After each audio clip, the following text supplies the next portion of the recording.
The door to the lawyer's office slammed open just as Clara Tanner's name left Silas Whitlock's lips. Harlan Briggs stepped inside. Trail dust still clinging to his dark jacket, a folded survey map in one hand, and a look on his face that said he'd ridden hard to get here. Clara's breath caught. She'd been braced for the reading of her uncle's will, not for the sudden appearance of a man she hadn't seen in 3 years. Not since the night he'd left Juniper Bend without a word. Silas Whitlock, the town's only lawyer, cleared his throat and adjusted his spectacles. The inheritance reading for Thomas Tanner's estate was supposed to be simple. Clara had expected to inherit a modest sum, maybe a few personal effects. She hadn't expected Harlan Briggs to return, and she certainly hadn't expected the look of urgency tightening his jaw. Harlan removed his hat and nodded once to the room. His gaze found Clara immediately. She sat stiff-backed in a wooden chair near the window, her heart pounding harder than it should. Loneliness was a thing she learned to carry quietly, tucked beneath her apron and sealed behind her careful bank clerk smile. But the sight of Harlan stirred something she'd thought long buried. He was leaner than she remembered, his face weathered by sun and wind, his eyes carrying a tiredness that hadn't been there before. He moved with the same deliberate grace, though, and when he met her gaze, the air between them tightened like a drawn rope. Silas shuffled the papers on his desk. "Your uncle's will is straightforward, Miss Tanner. He left you the deed to Larkspur Ranch. All 40 acres, the house, the cattle, and water rights to the eastern creek." Clara blinked. That couldn't be right. Her uncle had always spoken of the ranch as if it were a burden he'd carried alone. She'd worked at the Juniper Bend Bank for 6 years, keeping careful ledgers and avoiding the messy complications of land ownership. The idea of inheriting a ranch felt absurd. Harlan stepped closer, his boots loud on the worn floorboards. "That deed's contested, Whitlock. I surveyed that land 2 months ago for the territorial office. The water rights clause was challenged by the Cooper family. Thomas Tanner knew it. He told me himself." Silas frowned. "I have no record of a challenge, Mr. Briggs." Harlan set the map on the desk with more force than necessary. "Then someone's keeping records you don't have." Clara stood slowly, her hands smoothing the front of her apron without thinking. "Why are you here, Harlan?" His gaze swung back to her, and for a moment, neither of them spoke. The question hung in the stuffy air of the office, weighted with 3 years of silence. "Because your uncle hired me to prove the deed was clean before he died," Harlan said finally. "And because the Coopers won't wait for probate to move on that water. If you don't settle the claim fast, they'll take the creek by force, and you'll lose everything." Clara felt the floor tilt slightly beneath her. She'd spent her entire adult life avoiding exactly this kind of chaos. The bank was orderly, numbers balanced, accounts closed cleanly. Land disputes and water thieves belonged to a world she'd never wanted to enter. Silas cleared his throat again. "If there's a legitimate challenge, Miss Tanner, you'll need legal representation. And you'll need to demonstrate continuous occupation and use of the water rights. That means someone has to be living on the ranch and running cattle." Clara's mind raced. She had $73 in savings, a rented room above the general store, and no experience whatsoever running a ranch. Her uncle had been a hard man, proud and stubborn, and he'd kept his troubles to himself. She'd visited the ranch only a handful of times as a child. "I can't run a ranch," she said quietly. Harlan folded his arms. "Then sell it fast, before the Coopers force your hand." Something sharp flared in Clara's chest. She didn't like being told what to do, especially not by a man who'd vanished without explanation. Her uncle had left her the ranch for a reason. Maybe he'd known she was stronger than she believed. "I'm not selling," she said. Harlan's eyebrows rose. "You just said you can't run it." "I said I don't know how." "That's not the same thing." A faint smile tugged at the corner of his mouth, and Clara hated the way her pulse jumped in response. She'd spent 3 years teaching herself not to think about Harlan Briggs. She wasn't going to let one conversation undo all that careful work. Silas shuffled more papers. "There is one other matter. Your uncle made a provision in the event that you were unmarried at the time of his death. He believed a woman alone would face undue pressure from neighboring landholders. He left a recommendation." Clara's stomach dropped. "What kind of recommendation?" Silas glanced at Harlan, then back at Clara. "He suggested that if you chose to keep the ranch, you consider a marriage arrangement with someone who could help manage the property and defend the claim. He named Mr. Briggs specifically." The room went silent, except for the faint ticking of a wall clock. Clara felt her face go hot. Harlan's expression didn't change, but his jaw tightened, and she saw his hands curl briefly into fists before he forced them to relax. "That's absurd," Clara said flatly. Harlan's voice was low. "Agreed." Silas held up one hand. "It's only a recommendation, Miss Tanner, not a condition of the inheritance. But your uncle was clear in his notes. He believed the two of you would make a practical partnership. He also believed Mr. Briggs owed him a debt of honor." Clara turned sharply to Harlan. "What debt?" Harlan didn't answer right away. His tired eyes held hers, and she saw something flicker there. Something like shame and defiance tangled together. "3 years ago, her uncle lent me money when no one else would. I used it to finish my surveyor's training. I've been paying it back in work, mapping his land, checking boundaries. This was supposed to be the last job. And now he's dead," Clara said. "And now he's dead," Harlan agreed.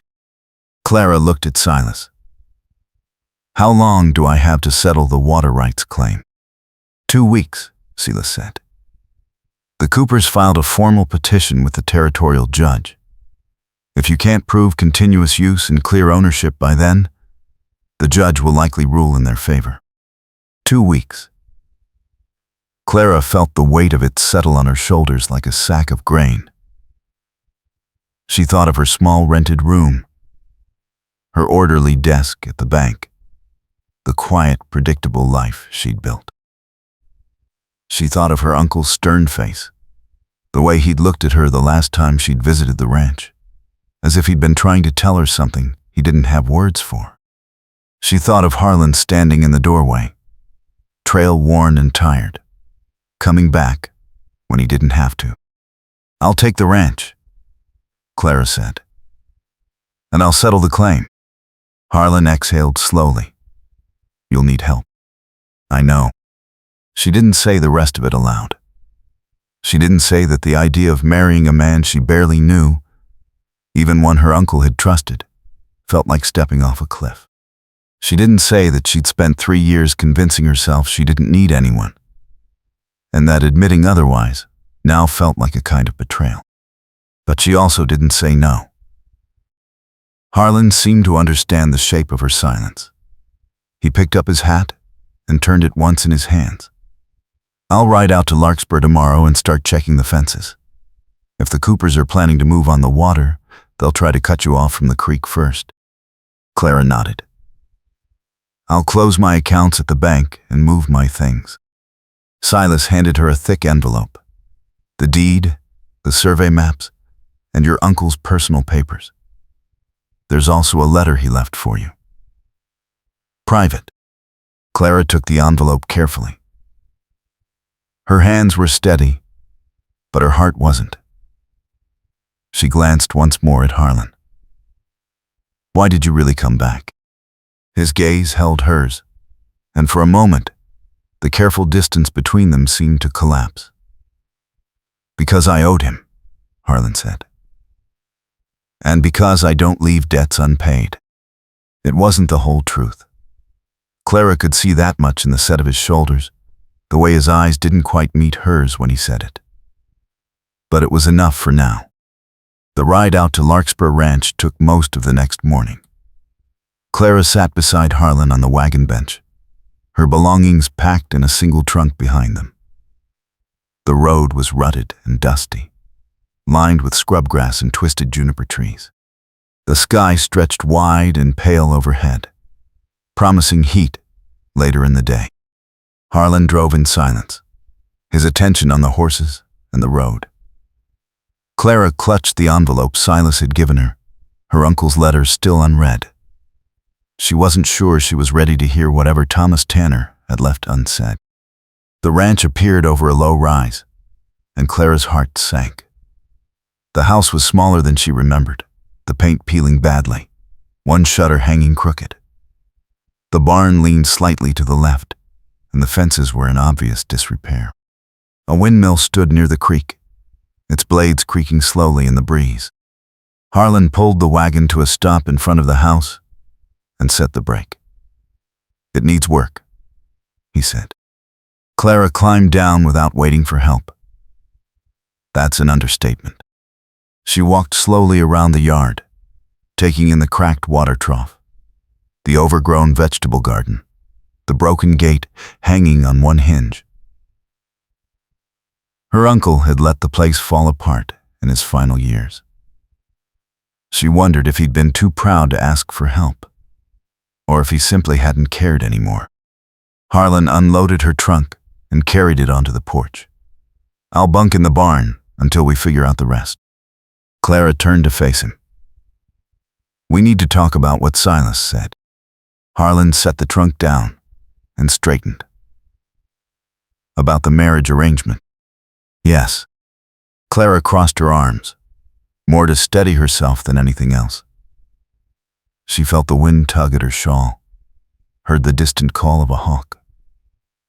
The loneliness she'd carried for so long felt suddenly heavier, more obvious, as if the open land made it impossible to hide. "I'm not going to pretend this is a love match," Clara said. "But I also can't run this place alone. If we're going to make this work, it has to be a real partnership. Honest. No secrets." Harlan's expression didn't change, but she saw something shift in his eyes. "Agreed. And if we do this, it's because it makes sense. Not because my uncle thought he could fix both our lives from beyond the grave." Harlan nodded slowly. "Makes sense to me." Clara took a breath. "Then we do it. A marriage bargain. You help me hold the ranch and settle the water claim. I'll pay you fair wages once we're clear. After that, if either of us wants out, we part ways clean." Harlan extended his hand. "Deal." Clara shook his hand, and the contact sent a jolt through her that she absolutely refused to acknowledge. His grip was firm, his palm calloused, and when he let go, she felt the absence of it more sharply than she should have. "I'll ride into town tomorrow and file the marriage license," Harlan said. "We can get it done at the church by the end of the week." Clara nodded. "I'll start going through my uncle's papers. If there's proof of continuous water use, it'll be in his records." Harlan picked up his saddlebags and started toward the barn. Clara watched him go, then turned and climbed the porch steps. The front door stuck, swollen from disuse, and she had to shove it hard to get it open.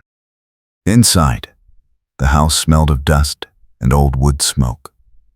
The furniture was plain and worn, the floors scuffed, the windows cloudy. Clara set her belongings down and moved slowly through the rooms. The kitchen still had her aunt's old dishes stacked neatly in the cupboard. The bedroom her uncle had used was sparse, the bed made with military precision.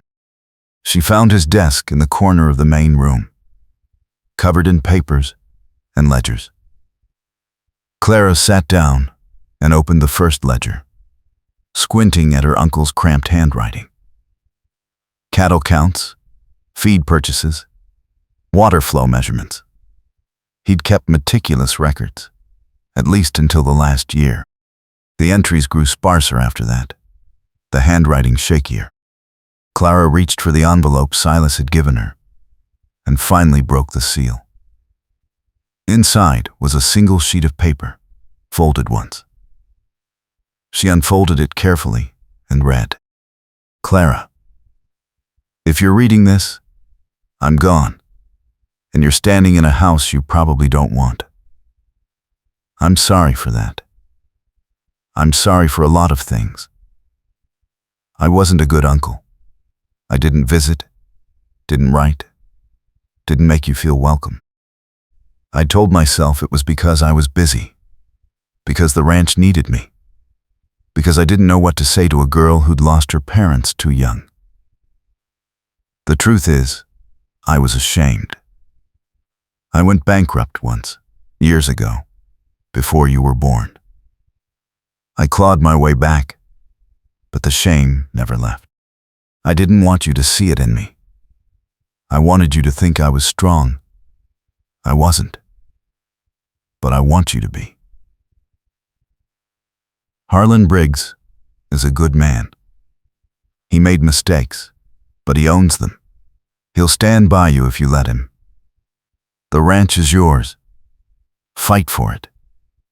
You deserve peace, even if you don't believe that yet. Thomas. Clara read the letter twice, then folded it and tucked it back into the envelope. Her throat felt tight, her eyes stinging. Her uncle had carried his shame like a stone, and she understood that better than she wanted to. She stood and crossed to the window, looking out at the dry yard and the barn beyond.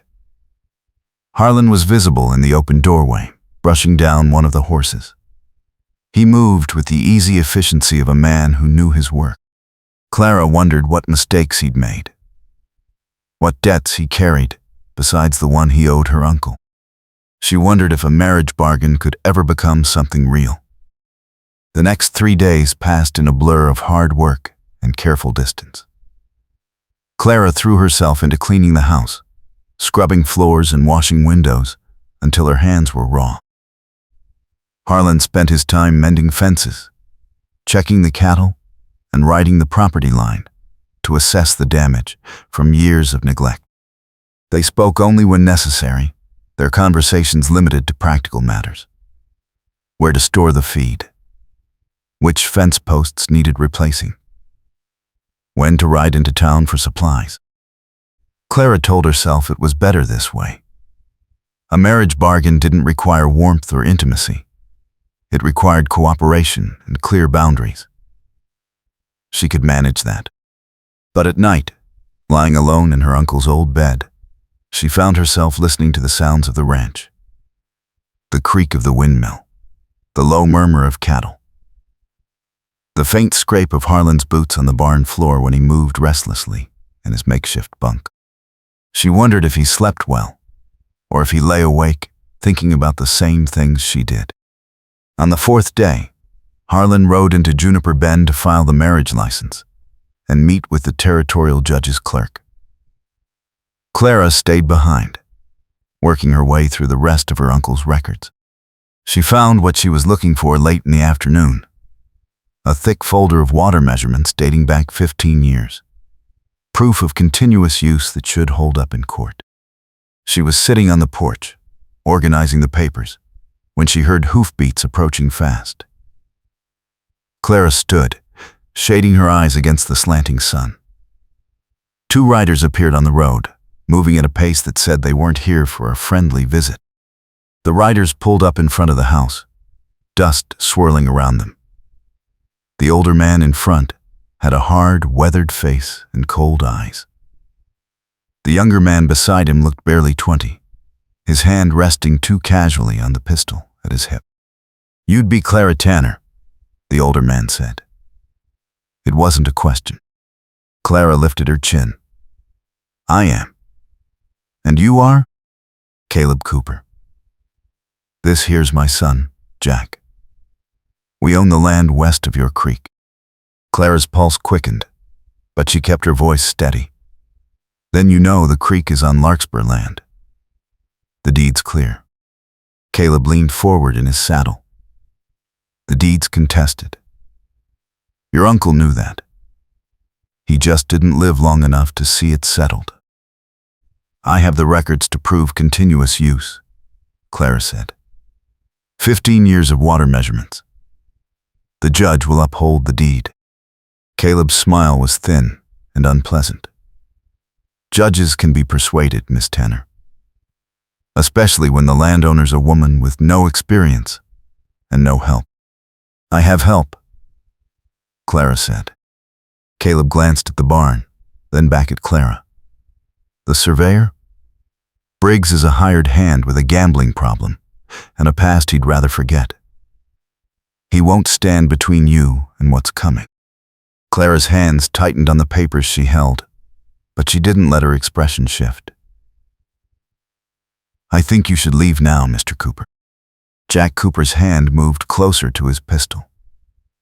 My father's trying to be reasonable, Miss Tanner.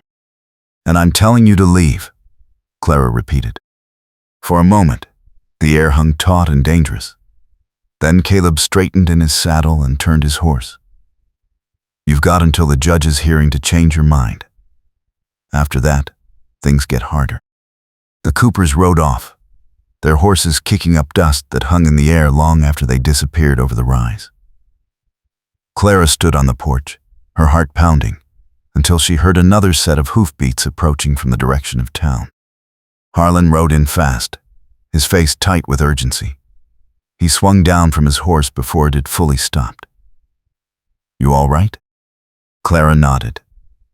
The Coopers were just here. Harlan's jaw tightened. What did they say? They tried to scare me. It didn't work. Harlan studied her for a moment, and Clara saw something shift in his expression. Respect, maybe, or recognition. He climbed the porch steps and stood close enough that she could see the dust on his jacket, the faint stubble on his jaw. I filed the license, he said. We can get married tomorrow if you're still willing. Clara met his gaze. I'm willing. Are you? Harlan's tired eyes held hers. I'm here, aren't I? That's not an answer. He exhaled slowly. Yes, I'm willing. Clara nodded. Then we do it tomorrow. They were married the next day in the small white church at the edge of Juniper Bend. The ceremony was brief and businesslike, witnessed by the preacher's wife and a clerk from the courthouse. Clara wore the same cream blouse and long skirt she'd worn every day, her hair in its usual single braid. Harlan wore his cleanest shirt and the dark jacket he'd ridden in with. The preacher spoke the words quickly, as if he understood this was a matter of necessity rather than sentiment. Harlan's voice was steady when he said his vows. Clara's was too, though her hands trembled slightly when he slipped a plain silver band onto her finger. Afterward, they signed the register and walked out into the bright midday sun. Clara felt oddly detached, as if she were watching someone else's life unfold. She was married now. She had a legal partner, a claim to defend, and a ranch that needed more work than she knew how to give. Harlan helped her into the wagon without speaking. They rode back to Larkspur in silence, the road dusty and the sun relentless. When they reached the ranch, Harlan pulled the wagon to a stop and turned to her. I'll keep bunking in the barn, he said, unless you'd rather I didn't. Clara looked at the house, then back at him. The barn's fine for now. Harlan nodded. Fair enough. He climbed down and unhitched the horses. Clara went inside and stood in the empty main room, staring at the silver band on her finger. It felt strange and heavy, a weight she wasn't used to carrying. That evening, they ate a simple meal together at the kitchen table. Clara had made cornbread and beans, and Harlan ate without complaint. The silence between them was less strained than it had been, but it was still careful, still full of things neither of them knew how to say. After supper, Harlan stood and carried his plate to the wash basin. "I'll ride the north fence line tomorrow. If the Coopers are planning to cut off the creek, that's where they'll do it." Clara nodded. "I'll take the water records to Silas and make sure he's ready for the hearing." Harlan paused at the door. "You did good today." Clara looked up, surprised. "So did you." A faint smile crossed his face, and then he was gone, the door closing quietly behind him. 2 days later, Clara rode into town with the water records bundled carefully in her saddlebag. The main street of Juniper Bend was busy with midday traffic, wagons rattling past, horses tied to hitching posts, women in long skirts moving between shops. Clara tied her horse outside Silas Whitlock's office and climbed the stairs. The door was unlocked, and she stepped inside expecting to find the lawyer at his desk. Instead, she found chaos. The office had been ransacked. Papers were scattered across the floor, drawers hung open, books pulled from shelves. Silas sat in his chair, holding a cloth to his forehead, blood seeping through the fabric. Clara rushed forward. "What happened?" Silas lowered the cloth, revealing a nasty cut above his eyebrow. "Someone broke in last night. Took the file on your water claim. All the supporting documents I'd gathered." Clara's stomach dropped. "Everything?" "Everything, except what you have." They knew what they were looking for. "The Coopers," Clara said flatly. Silas grimaced. "I can't prove it, but yes, likely." Clara felt a cold fury settle over her. "Can we still make the case without those files?" Silas dabbed at the cut again. "If you have the original water records, yes, but it'll be harder. The Coopers will argue that without corroborating documents, your records are self-serving." Clara pulled the bundled records from her saddlebag and set them on the desk. "These go back 15 years. That should be enough." Silas picked them up and flipped through the pages. "It's a start. But you'll need a witness who can testify to your uncle's continuous use of the water. Someone the judge will believe." Clara thought quickly. "There's a man named Dutch Monroe who worked for my uncle off and on. He might testify." "Find him," Silas said. "And do it fast. The hearing's in 5 days." Clara left the office and stood on the street, her mind racing. Dutch Monroe had been her uncle's occasional ranch hand, an older man who drifted between jobs. She didn't know where he was now, or if he'd even agree to testify. She untied her horse and swung into the saddle, turning toward the edge of town where the boarding houses and saloons clustered. If Dutch was in Juniper Bend, someone would know where to find him. She found him 2 hours later, sitting on the porch of a rundown boarding house, whittling a piece of wood. He looked up as she approached, his weathered face breaking into a slow smile. "Miss Clara, heard you inherited the ranch." Clara dismounted and climbed the steps. "I did. And I need your help." Dutch set down his whittling knife. "What kind of help?" Clara explained the situation quickly. The contested water claim, the hearing, the missing documents. Dutch listened without interrupting, his expression thoughtful. When she finished, he sighed. "Your uncle was a hard man, but he was fair. I'll testify, but you should know something." Clara waited. Where the grando spect me, whence mess, whist around her. Dementing the story, where there are not her him, or were there in this place where lost in clouds white, and then timend. Cone like dranding attention cloudin him. Clara at Halmide is gomland, Clark quine the Larkspur stores. The Coopers have been talking to folks, Dutch said. Spreading word that you're not fit to hold the ranch, that you're just a city girl playing at ranching, and that Briggs married you for the land. Clara felt her face heat. That's not true. Dutch shrugged. Truth doesn't matter when folks want to believe a story. Just thought you should know what's being said. Clara thanked him and rode back toward Larkspur, her anger simmering. By the time she reached the ranch, the sun was setting, and she found Harlan in the yard, hammering a new post into place. He looked up as she dismounted. How'd it go? Clara told him about the break-in, the missing files, and the rumors spreading through town. Harlan's expression darkened as she spoke. When she finished, he set down the hammer. They're trying to isolate you. Make it so no one will stand with you when the claim goes to court. Then we make sure people see us together, Clara said. At church, in town, wherever. We show them this marriage is real.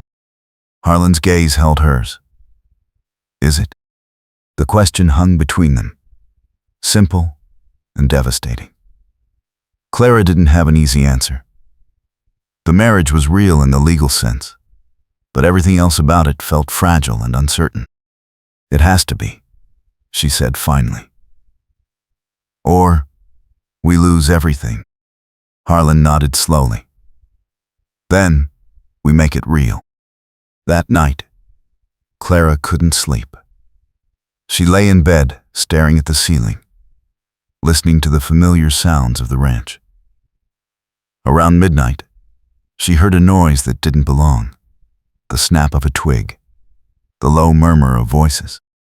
She slipped out of bed and pulled on her shawl, moving quietly to the window. In the moonlight, she could see two figures near the creek, crouched low, working at something she couldn't make out. Clara grabbed the rifle her uncle had kept by the door and stepped onto the porch.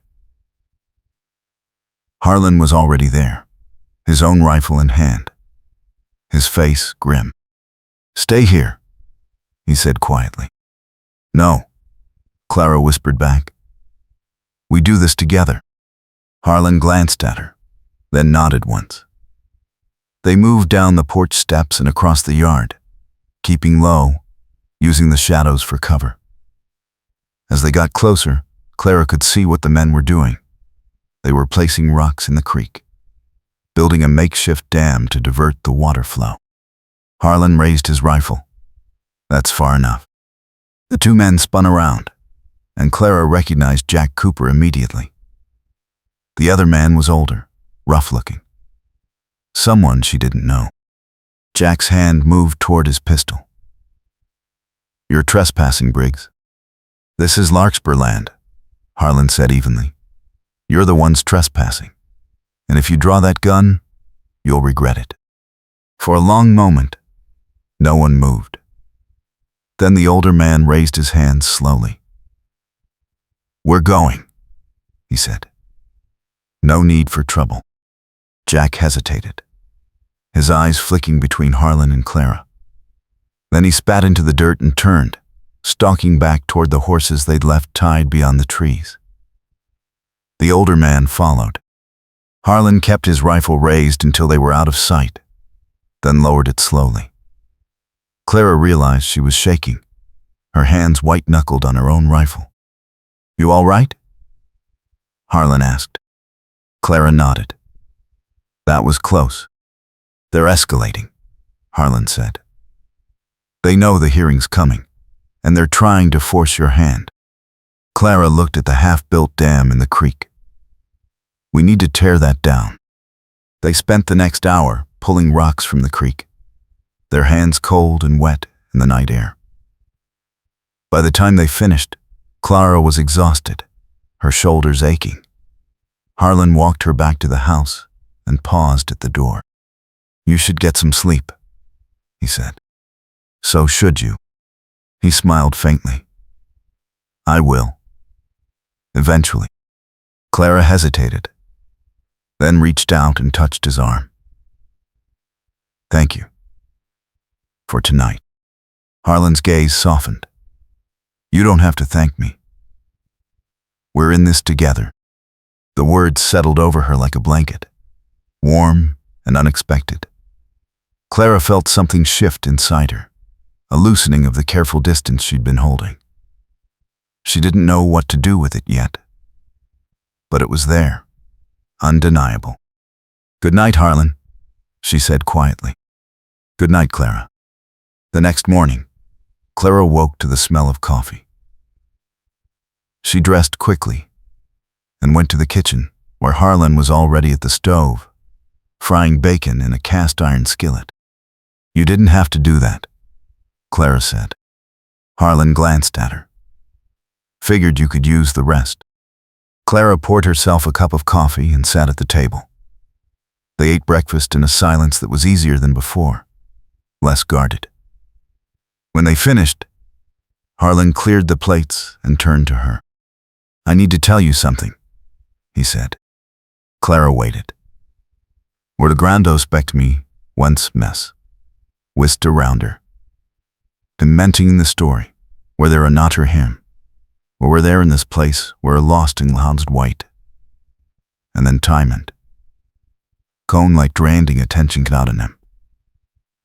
Clara Halmide is gamland, Clara quang the Larkspur stores. "The reason I left Juniper Bend 3 years ago wasn't just about the surveying job. I had a gambling problem. Lost money I didn't have. Got in deep with a man named Roscoe Hale. He's dangerous. Your uncle paid off the debt for me and gave me a second chance. That's the debt I owe him. That's why I came back." Clara absorbed this slowly. "Does Hale know you're here?" Harlan's jaw tightened. "I don't know. But if he finds out, he'll come looking for the rest of what he thinks I owe him." "How much do you owe him?" "More than I can pay. Your uncle covered the worst of it. But Hale doesn't forget. He'll twist the numbers, claim interest, and try to collect. And if I can't pay, he'll go after whatever I have. Which means he'll come after you." Clara felt a chill run through her. "Why didn't you tell me this before?" "Because I didn't want you to think I was using you to hide from my past." Clara studied his face, the tiredness in his eyes, the tension in his shoulders. "Are you?" Harlan met her gaze squarely. "No. I'm here because I owed your uncle, and because I don't run from debts. But I won't lie to you. If Hale shows up, things will get ugly." Clara took a breath. "Then we deal with it when it happens. Together." Harlan looked at her for a long moment, and Clara saw something in his expression that made her heart ache. Gratitude, maybe, or relief, or something deeper that neither of them knew how to name yet. "Thank you," Harlan said quietly. The days leading up to the hearing passed in a haze of hard work and mounting tension. Clara and Harlan worked side by side, mending fences, tending cattle, and reinforcing the creek access. They spoke more easily now, the careful distance between them gradually eroding. Clara found herself noticing small things. The way Harlan's hands moved when he worked, the low rumble of his voice when he spoke to the horses, the quiet competence with which he tackled every task. She caught him watching her sometimes, his gaze thoughtful, as if he were trying to figure her out. On the third night, a storm rolled in. Clara was in the kitchen preparing supper when the first crack of thunder shook the house. She looked out the window and saw dark clouds massing on the horizon, lightning flickering inside them. Harlan came in from the barn, his jacket soaked. "Storm's coming fast. We need to secure the animals and close up the barn." They worked quickly, moving the horses into stalls and checking the barn doors. The wind picked up, howling through the cracks in the walls, and the first heavy drops of rain began to fall. By the time they finished, the storm was fully overhead, rain lashing down in sheets, thunder booming so loud it rattled the walls. Harlan and Clara ran for the house, arriving drenched and breathless. Clara grabbed towels and handed one to Harlan. He wiped his face and hair, his clothes dripping onto the floor. The storm raged outside, the wind shrieking, rain hammering the roof. Clara moved to the window, watching the deluge. "We haven't had rain like this in months." Harlan came to stand beside her. "It's a hard rain. Could do damage if it keeps up." They stood together, watching the storm, and Clara became aware of how close he was. The heat of his body, the faint scent of rain and leather. She glanced up and found him looking at her, his expression unreadable. The moment stretched, taut and electric, and then Harlan stepped back. "I should check on the horses." Clara caught his arm. "They're fine. You just got in." Harlan looked at her hand on his arm, then at her face. Clara felt her pulse quicken. The storm outside seemed distant suddenly, as if the whole world had narrowed to this room, this moment, the space between them. Harlan's voice was low. "Clara." She didn't know who moved first. Maybe it didn't matter. His hand came up to cup her face, his thumb brushing her cheek, and then he was kissing her, slow and careful, as if he were afraid she might pull away. Clara didn't pull away. She leaned into him, her hands fisting in his wet shirt, kissing him back with a fierceness that surprised her. All the careful distance they'd been holding collapsed, and for the first time since this whole impossible arrangement began, Clara felt something break open inside her. When they finally pulled apart, both breathing hard, Harlan rested his forehead against hers. "This wasn't part of the bargain," he said quietly. "No," Clara whispered. "It wasn't. Do you want to stop?"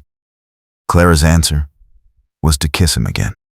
They moved to the bedroom without speaking, shedding wet clothes, touching with a hunger that had been building since the day Harlan walked back into her life.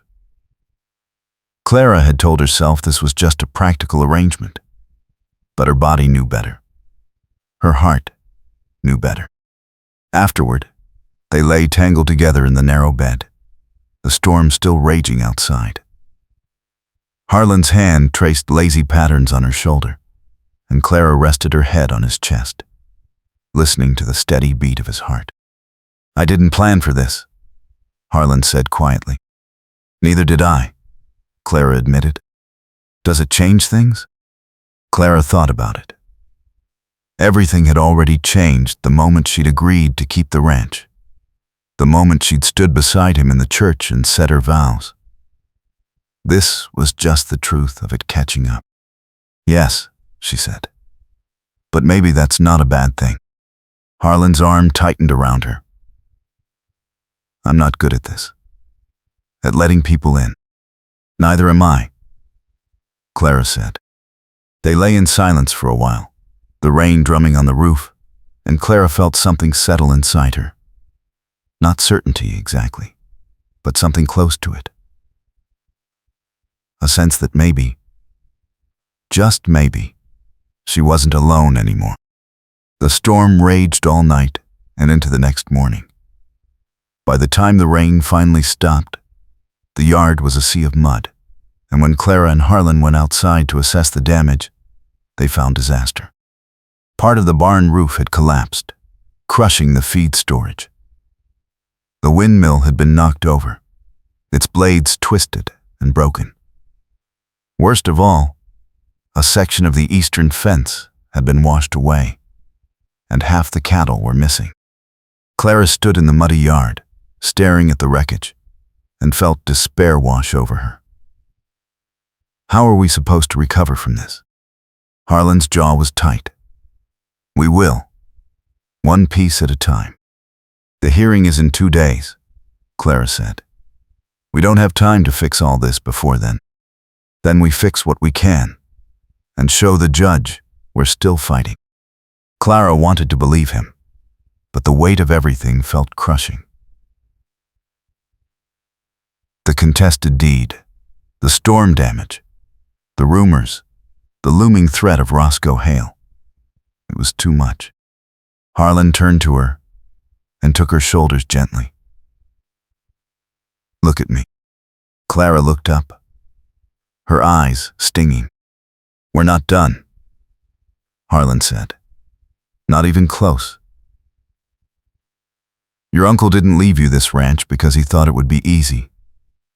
He left it because he knew you were strong enough to fight for it. And you are. I've seen it. Clara took a shaky breath. What if I'm not? Then we'll figure it out together. That's what this is now. Together. Clara nodded slowly, drawing strength from the certainty in his eyes. All right.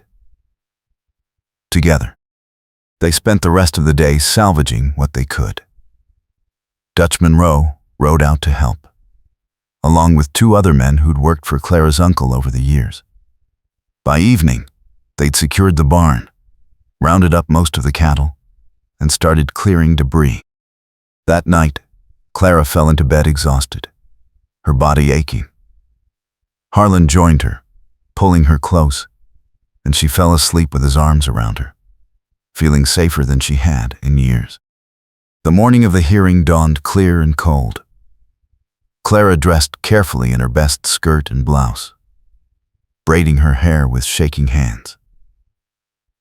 Harlan wore his cleanest clothes, his jaw freshly shaved, his hat in hand.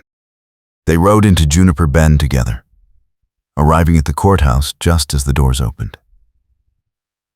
The hearing room was small and crowded, filled with townspeople curious to see how the case would unfold.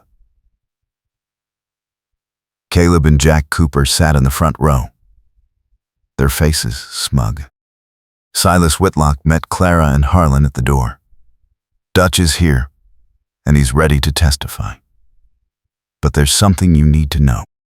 Clara's stomach tightened. What? Silas hesitated. Roscoe Hale arrived in town this morning. He's been asking about Harlan. Harlan's expression went flat. Where is he now? I don't know, Silas said. But he's not in the courtroom. The judge entered, a stern-faced man named Thornton, and the room fell silent. The hearing began with Caleb Cooper's attorney presenting the challenge to the water rights. He argued that Thomas Tanner's use of the creek had been intermittent at best, that the measurements Clara had provided were unreliable, and that the Cooper family had a stronger historical claim. When it was Silas's turn, he presented Clara's water records and called Dutch Monroe to testify. Dutch spoke plainly and honestly, describing years of working on Larkspur Ranch and witnessing the continuous use of the creek. The judge listened carefully, asked a few pointed questions, and then called a recess to review the documents. Clara stepped outside for air, Harlan close behind her. They stood on the courthouse steps, the midday sun bright overhead. That's when Roscoe Hale appeared. He was a big man, rough-featured, with cold eyes and a smile that didn't reach them. He walked up the courthouse steps slowly, flanked by 2 men who looked like hired muscle. Briggs, Hale said. Been a while. Harlan stepped in front of Clara. What do you want, Hale? Hale's smile widened. Just what you owe me. Plus interest. I hear you got yourself a wife and a nice piece of land. That should cover it. Clara felt a surge of anger. He doesn't owe you anything. His debt was paid. Hale's gaze shifted to her, cold and assessing. That so? Funny. I don't remember getting my money. Thomas Tanner paid you, Harlan said. In full. Hale shrugged. Tanner's dead. Far as I'm concerned, the debt's still open. And now, it's your problem, Mrs. Briggs. Clara stepped forward, her voice steady despite the fear coiling in her chest. You're not getting the ranch. Or anything else. Hale laughed, a harsh sound. You got spirit, lady. I'll give you that. But spirit doesn't pay debts. Harlan's hand moved toward his pistol. Walk away. Hale. Hale's men shifted, their hands moving to their own weapons. The crowd on the courthouse steps murmured nervously, people backing away. The standoff held for a long, tense moment. Then Judge Thornton stepped out of the courthouse, his eyes sharp and taking in the scene immediately. Mr. Hale, the judge said calmly, I suggest you and your men leave this courthouse property before I have the marshal arrest you for disturbing the peace. Hale's smile faded. He looked at Harlan, then at Clara, then at the judge. This ain't over, he said quietly. Then he turned and walked away, his men following. Clara released a breath she hadn't realized she was holding. Harlan's hand found hers and squeezed once, briefly. Judge Thornton looked at them both. I'm ready to deliver my ruling. Let's go inside. The courtroom was tense and silent as the judge took his seat. He reviewed the documents once more, then looked up. I've considered the evidence presented by both parties, he said. The water records provided by Mrs. Briggs demonstrate continuous use of the creek for the past 15 years. The testimony of Mr. Monroe corroborates those records. I find no compelling reason to overturn the existing deed. The water rights remain with Larkspur Ranch. Clara felt her knees go weak with relief. Harlan's hand was still holding hers, and she gripped it tightly. The judge continued. However, I am also aware that there have been attempts to intimidate Mrs. Briggs and interfere with her legal claim. I'm issuing a formal warning to the Cooper family. Any further harassment or trespassing on Larkspur land will result in criminal charges. Caleb Cooper stood abruptly, his face red with anger. This is an outrage. The judge's gaze was ice cold. Sit down, Mr. Cooper, or I'll hold you in contempt. Caleb sat, seething. The judge dismissed the hearing, and Clara and Harlan walked out of the courthouse into the bright afternoon sun. They'd won. The ranch was theirs, the water rights secured. But Clara knew it wasn't over. Hale was still out there, and the Coopers wouldn't give up easily. That night, back at the ranch, Clara and Harlan sat on the porch, watching the stars come out. The relief of winning the hearing had faded, replaced by the knowledge that harder battles still lay ahead. Hale's not going to let this go, Harlan said quietly. I know, Clara said. I could leave. Take the debt with me. Keep you out of it. Clara turned to him sharply. No, we're in this together. You said so yourself. Harlan's expression was pained. You don't understand what he's capable of. Then tell me. Harlan was silent for a long moment. Then he spoke, his voice low. 3 years ago, I gambled away money I didn't have. Hale loaned me more, and I kept losing. By the time I realized how deep I was, it was too late. Hale doesn't just want money, he wants control. He finds people's weaknesses and exploits them. If he can't get to me directly, he'll go after you. He'll hurt you to get to me. Clara took his hand. Then we make sure he can't. How? I don't know yet, Clara admitted. But we'll figure it out. Together. Harlan looked at her, and Clara saw the exhaustion and fear in his eyes. But she also saw something else. Hope. 2 days later, word reached them that Jack Cooper had been found dead, shot in the back on the road between Juniper Bend and the Cooper Ranch.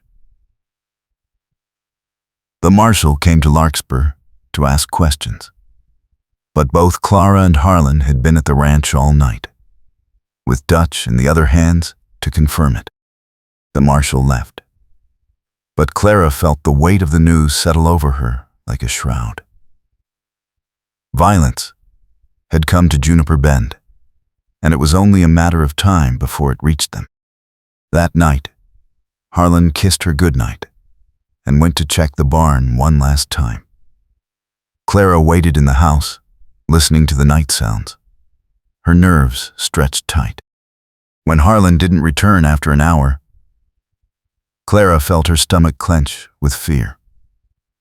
She grabbed the rifle and went outside, moving quietly across the yard. The barn door was open, and inside she found Harlan on the ground, blood seeping from a wound on his shoulder. Roscoe Hale stood over him, a pistol in his hand. Clara raised the rifle without thinking. Step away from him. Hale turned, his eyes flat and cold. Put the gun down, lady. This is between me and Briggs. No, Clara said. It's not. Hale's finger tightened on the trigger. I'll kill him if you don't lower that rifle. Clara's hands were steady, her voice clear. And I'll kill you if you don't drop your gun. For a moment, the world hung suspended. Then Harlan moved, his good hand grabbing a length of wood from the ground and swinging it hard into Hale's legs. Hale went down, his gun firing wildly, the shot going wide. Clara didn't hesitate. She crossed the barn in 3 strides and brought the rifle butt down hard on Hale's wrist. He howled, dropping the pistol. Clara kicked it away and kept the rifle trained on him. Harlan struggled to his feet, his hand pressed to his bleeding shoulder. Behind Clara, she heard footsteps running. Dutch and the other hands burst into the barn, taking in the scene. Someone get the marshal, Clara said, her voice shaking now. And get the doctor for Harlan. The doctor came and stitched Harlan's shoulder, while the marshal hauled Roscoe Hale off to jail. Clara sat beside Harlan the whole time, her hand gripping his uninjured one, refusing to let go. When the doctor finally left, Harlan looked at her with tired eyes. You saved my life. You saved mine first, Clara said. We're even. Harlan smiled faintly. I don't think that's how it works. Clara leaned forward and kissed him gently. Then we'll just have to keep saving each other. Over the next few weeks, life at Larkspur Ranch settled into a new rhythm. Harlan healed slowly, his shoulder stiff but functional.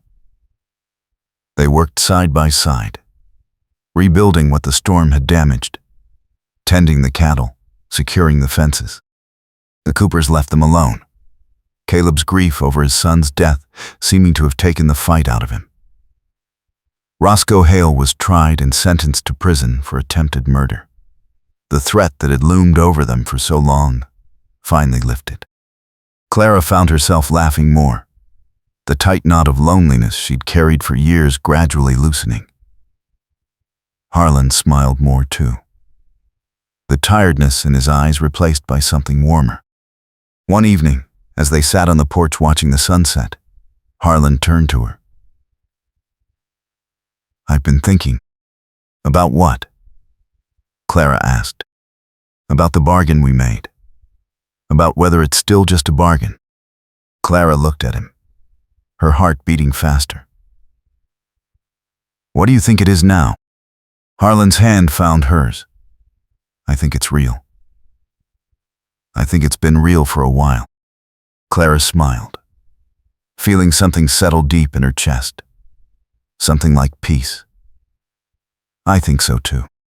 Harlan leaned over and kissed her, slow and sweet. And Clara kissed him back, feeling the last of her careful walls crumble. They'd come to this place as two people running from their pasts, bound by necessity and desperation. But somewhere along the way, they'd become something more. Partners. Friends. Lovers. A family. The seasons turned. Summer gave way to fall, and the ranch thrived under their care. Clara learned to read the land the way her uncle had, to see the signs of weather and water, to judge the health of the cattle with a practiced eye. Harlan taught her to ride better, to mend harness, to negotiate with the buyers who came through town. They attended church together on Sundays, sitting side by side in the same pew, and the town slowly accepted them. The rumors faded. People saw the way they worked together, the way they looked at each other, and understood that whatever bargain had brought them together, it had become something genuine. One morning in late October, Clara woke to find Harlan already up, standing at the window, looking out at the ranch with a thoughtful expression. "What are you thinking about?" Clara asked, sitting up. Harlan turned, and the smile he gave her was slow and full of warmth. "I'm thinking about how lucky I am." Clara got out of bed and crossed to him, wrapping her arms around his waist. "We both are." Harlan kissed the top of her head.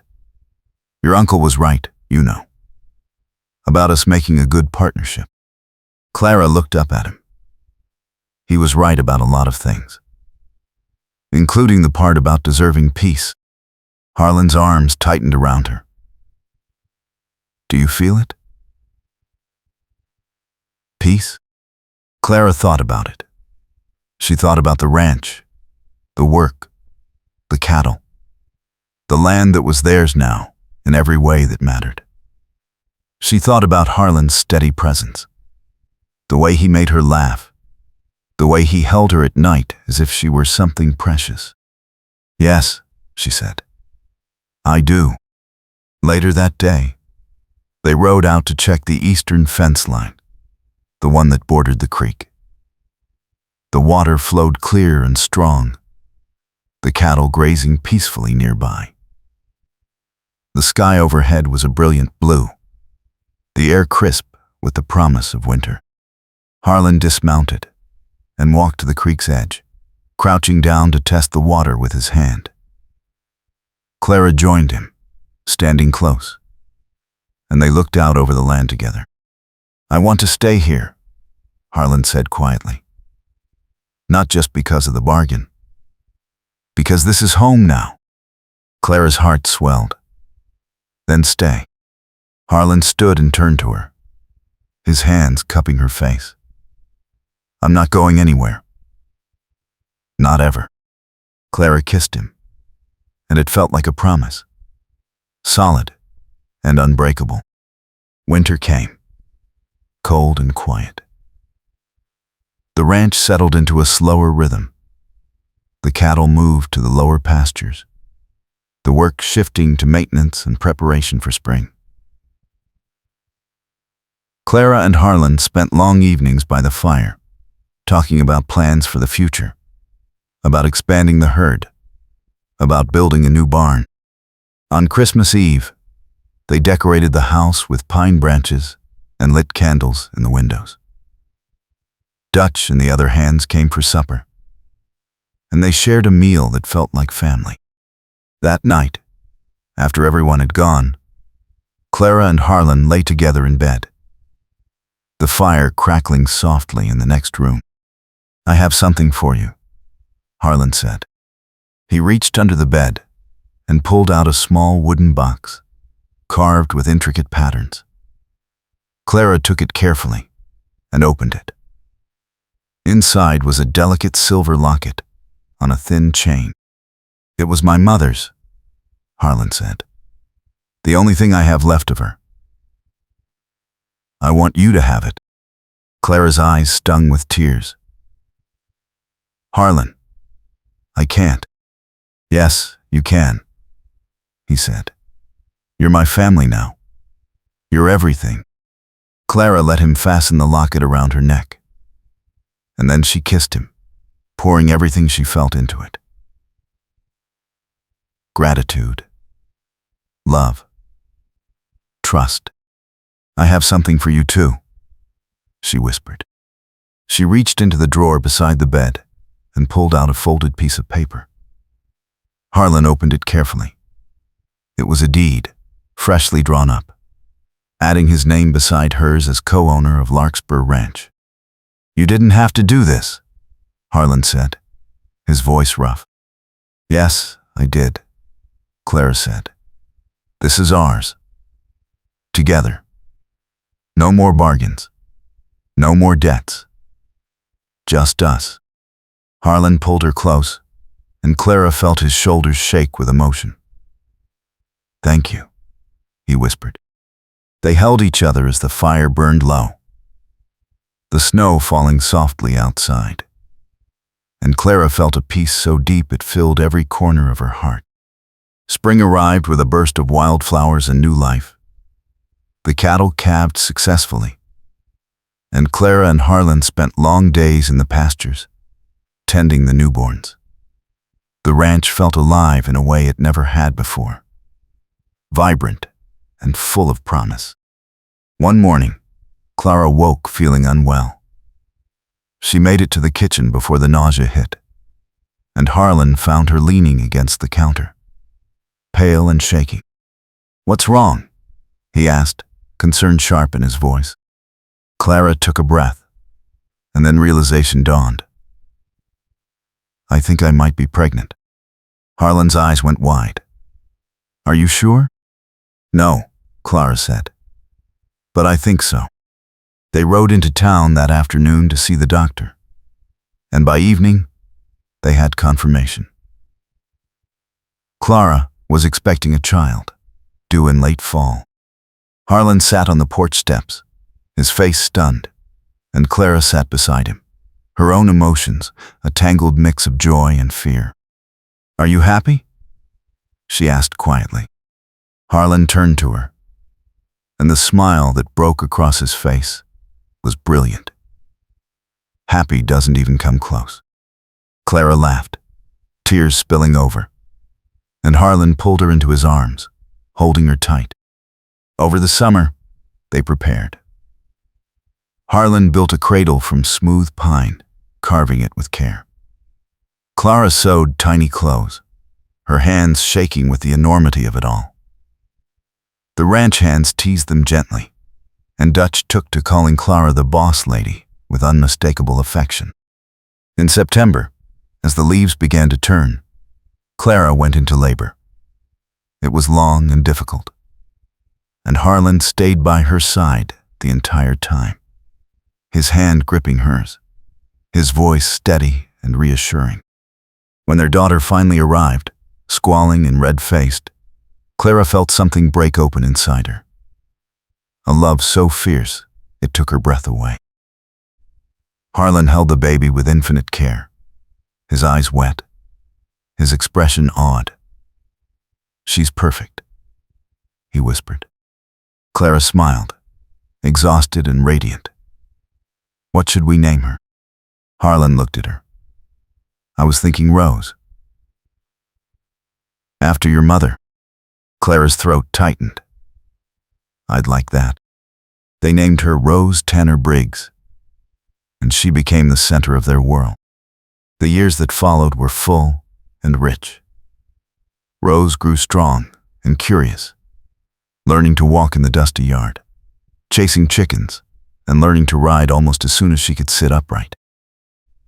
Clara and Harlan expanded the ranch, adding more cattle, hiring more hands, building the operation into something solid and prosperous. They faced challenges, as all ranchers did: harsh winters, dry summers, fluctuating cattle prices. But they faced them together, their partnership deepening with every passing season. On their 5th wedding anniversary, Harlan took Clara out to the creek at sunrise. The water flowed clear and strong, just as it always had, and the sky was painted pink and gold with the rising sun. "Do you remember the day we got married?" Harlan asked. Clara smiled. "How could I forget?